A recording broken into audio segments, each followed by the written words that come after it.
السلام علیکم دوستو، میں ہوں محمد مزمل اور آپ دیکھ رہے ہیں آپ کی آواز مزمل وک یوٹیوب چینل۔ دوستو، آج کی اس ویڈیو میں بات کرتے ہیں پاکستان کے موجودہ حالات پر۔ مجھے یاد ہے وہ وقت جب پاکستان میں ایک المناک واقعہ پیش آیا۔ یہ بات ہے 27 دسمبر 2007 کی، جب بے نظیر بھٹو کو اسلام آباد کا جڑواں شہر راولپنڈی میں انتخابی جلسے کے بعد ایک خودکش حملے میں ہلاک کر دیا گیا۔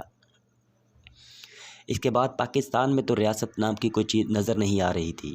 املاک کو نقصان پہنچایا گیا، دکانیں لوٹ لی گئی، سرکاری اور عوامی املاک کو نظر آتش کر دیا گیا۔ ملک میں افراتفری اور ایمرجنسی جیسی صورتحال نافذ رہی۔ حیرت کی بات تو یہ ہے کہ پاکستان پیپل پارٹی کو بھی کالعدم قرار نہیں دیا گیا۔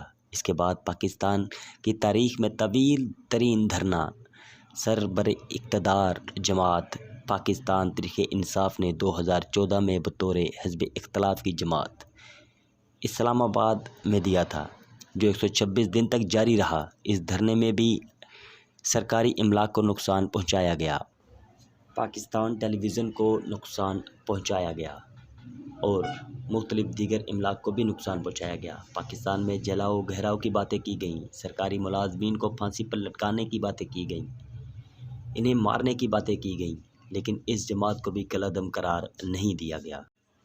دھرنوں کی تفصیلات تو بہت لمبی ہوں گی، پر اس ویڈیو میں آپ کو مختصر تعارف کرواتا چلوں گا۔ تو بات کرتے ہیں ماضی میں ہونے والے دھرنوں کی۔ ماضی میں ہونے والے ان دھرنوں کو طاقت کے استعمال اور مذاکرات کے ذریعے نپٹایا گیا، لیکن ان دھرنوں کا مقصد حکومت پر دباؤ بڑھانا ہوتا ہے اور اکثر اس دباؤ کے باعث طاقتور مراکز اس کا فائدہ بھی۔ ماضی میں ہونے والے ان دھرنوں کے باعث بعض حکمرانوں کو اقتدار سے بھی ہاتھ دھونا پڑا۔ اسلام آباد کا دھرنا۔ دارالحکومت اسلام آباد میں پہلا بڑا مظاہرہ 4 اور 5 جولائی 1980 کو ہوا تھا، جب مذہبی جماعت تحریک نفاذ فقہ جعفریہ نے سابق صدر ضیاء الحق کے زکوٰۃ اور عشر آرڈیننس کے خلاف پارلیمنٹ ہاؤس کے سامنے دھرنا دیا۔ اس دھرنے میں ہزاروں افراد شریک تھے۔ 2 روز تک جاری رہنے والے اس دھرنے کے لیے نہ تو پولیس کی مدد سے کنٹینر لگائے گئے، نہ سڑکیں بند کی گئیں، نہ لاٹھی چارج کیا گیا، نہ آنسو گیس کا استعمال ہوا۔ مجبوراً حکومت نے شیعہ مکتبہ فکر کا مطالبہ تسلیم کر لیا۔ بے نظیر بھٹو کا لانگ مارچ۔ 90 کی دہائی تک اسلام آباد میں دھرنے دینے یا مارچ کرنے کا رواج اس قدر عام نہ تھا۔ اگر کسی سیاسی جماعت کے کچھ کارکن اسلام آباد میں پارلیمنٹ ہاؤس کے سامنے پہنچ بھی جاتے تو کچھ دیر جھنڈا لہرانے کے بعد روانہ ہو جاتے۔ بے نظیر بھٹو نے سابق وزیر اعظم نواز شریف کے خلاف 1990 کے عام انتخابات میں مبینہ دھاندلی کے الزامات لگاتے ہوئے 16 نومبر 1992 کو ایک لانگ مارچ کا اعلان کیا۔ جماعت اسلامی کا ملین مارچ۔ جماعت اسلامی کا اسلام آباد میں ہنگامہ خیز مارچ کرنے کے لیے ہمیشہ یاد رکھا جائے گا۔ جماعت اسلامی کا پرجوش کارکنوں کا پولیس کے ہاتھوں پٹائی اور کارکنوں کے ہاتھوں پولیس کی پٹائی، کئی عینی شاہدین آج بھی ان مظاہروں کو بھول نہیں پائے۔ جماعت اسلامی کا پہلا مارچ ستمبر 1996 میں قاضی حسین احمد کی قیادت میں ملین مارچ کی صورت میں کیا، جس کا مقصد اس وقت کے وزیر اعظم بے نظیر بھٹو کی حکومت کا خاتمہ تھا۔ اسلام آباد پولیس نے مارچ کے شرکاء کو 3 روز تک آب بارہ کے قریب روکے رکھا۔ یہ وہ پہلا موقع تھا جب اسلام آباد کے مکینوں نے آنسو گیس سے مکمل آشنائی حاصل کی۔ ان دھرنوں کے دوران آبپارہ مارکیٹ کے قریب گھروں میں شیل گرتے رہے۔ اور اس کے بعد وکلا مارچ۔ تو یہ مارچ 2007 میں اس وقت کے صدر پرویز مشرف کی جانب سے چیف جسٹس افتخار محمد چودھری کو عہدے سے ہٹائے جانے پر کیا گیا۔ تحریک کی وجہ سے ملک بھر میں احتجاج شروع ہوئے۔ چیف جسٹس افتخار محمد چودھری، وکلا رہنما اعتزاز احسن، منیر ملک اور علی احمد کی قیادت میں جون 2008 میں پہلا لانگ مارچ کیا گیا، جو بآسانی پارلیمنٹ ہاؤس کے سامنے پہنچنے میں کامیاب ہو گیا، لیکن کوئی کامیابی حاصل نہ کر سکا۔ نواز شریف نے اعتزاز احسن سے اس احتجاج کو دھرنے میں تبدیل نہ کرنے کی درخواست کی اور لانگ مارچ کے تمام شرکاء منتشر ہو گئے۔ تاہم یہ تحریک ختم نہ ہوئی اور مارچ 2009 کو ایک بار پھر لانگ مارچ کا سلسلہ شروع ہوا۔ اس بار یہ مارچ نواز شریف کی قیادت میں شروع ہوا۔ اور اسے روکنے کے لیے اسلام آباد اور راولپنڈی کو کنٹرینوں کا شہر بنا دیا گیا، لیکن یہ مارچ ابھی گوجرانوالہ ہی پہنچا تھا کہ اس وقت کے وزیر اعظم یوسف رضا گیلانی نے تمام ججز کو بحال کرنے کا اعلان کر دیا۔ اور پھر ڈاکٹر طاہر القادری کا مارچ۔ پاکستان عوامی تحریک کے سربراہ ڈاکٹر علامہ طاہر القادری نے 2013 میں پیپل پارٹی کے دور حکومت میں لاہور سے اسلام آباد تک کا مارچ کیا۔ 17 جنوری کو اسلام آباد میں سخت سردی میں 4 روز تک جاری رہنے والے دھرنے کا اختتام حکومت و مظاہرین کے درمیان کامیاب مذاکرات پر ختم ہو۔ سینکڑوں مرد و خواتین کو فتح کی نوید سنائی گئی، جس پر مطالبات تسلیم کرنے کا اعلان کیا گیا اور تمام مظاہرین پرامن طور پر منتشر ہو گئے۔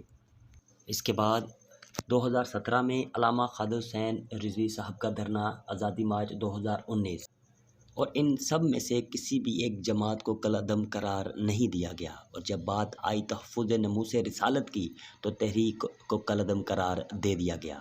سب سے اہم بات تو یہ ہے کہ حکومت نے خود فرانس کے سفیر کے متعلق عہد کیا تھا اور اب اس عہد کو توڑ دیا۔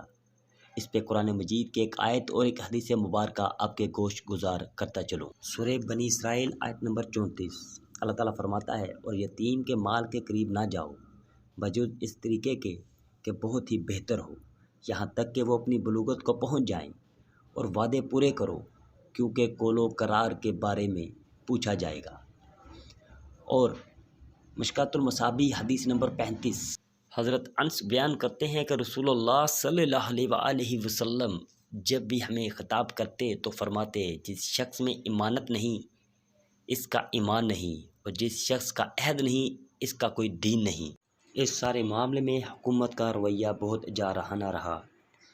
حکومت کو چاہیے تھا یا تو مظاہرین کو اپنی بات سمجھاتی تاکہ وہ اپنے مطالبے سے دستبردار ہو جاتے، یا پھر امت مسلمہ کا مطالبہ مانتی۔ چاہیے تو یہ تھا کہ حکومت خود اس بات پر ایکشن لیتی۔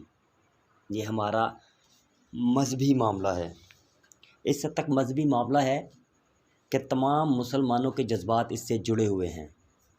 ملک میں خانہ جنگی کی سی صورتحال پیدا ہو گئی، لیکن حکمرانوں کے کانوں پہ جوں تک نہ رہیں گی۔ یہ کیسا اسلام ہے جو ان کے دلوں میں بس رہا ہے؟ یہ کیسا دین ہے جو ان کے دلوں میں بس رہا ہے؟ کیا انہیں موت نہیں آنی؟ کیا انہیں اللہ کو جواب نہیں دینا کہ بارگاہ الہی میں کس منہ کو لے کر جائیں گے؟ کیا کہیں گے وہاں جا کے کہ تحفظ ناموس رسالت پر ان کا کیا کردار رہا؟ کیا جواب دیں گے کہ ہم نے اسلام کے لیے کیا کیا؟ کفار کے آگے گھٹنے ٹیک لیے۔ کچھ تو خدا کا خوف کریں۔ مت بھولیں کہ موت سبھی کو آنی ہے، مت بھولیں کہ ہر نفس کو موت کا ذائقہ چکھنا ہے۔ ابھی بھی وقت ہے، اپنی غلطی کو سدھاریے، خود نمائندہ بنیے امت مسلمہ کا۔ آپ اسلامی جمہوریہ پاکستان کے وزیر اعظم ہیں، اس عوام نے آپ کو منتخب کیا ہے۔ بجائے اس کے کہ ہم اپنی غلطی پر پچھتائیں، ہمیں پچھتاوا ہو کہ ہم نے غلط بندے کو چن لیا۔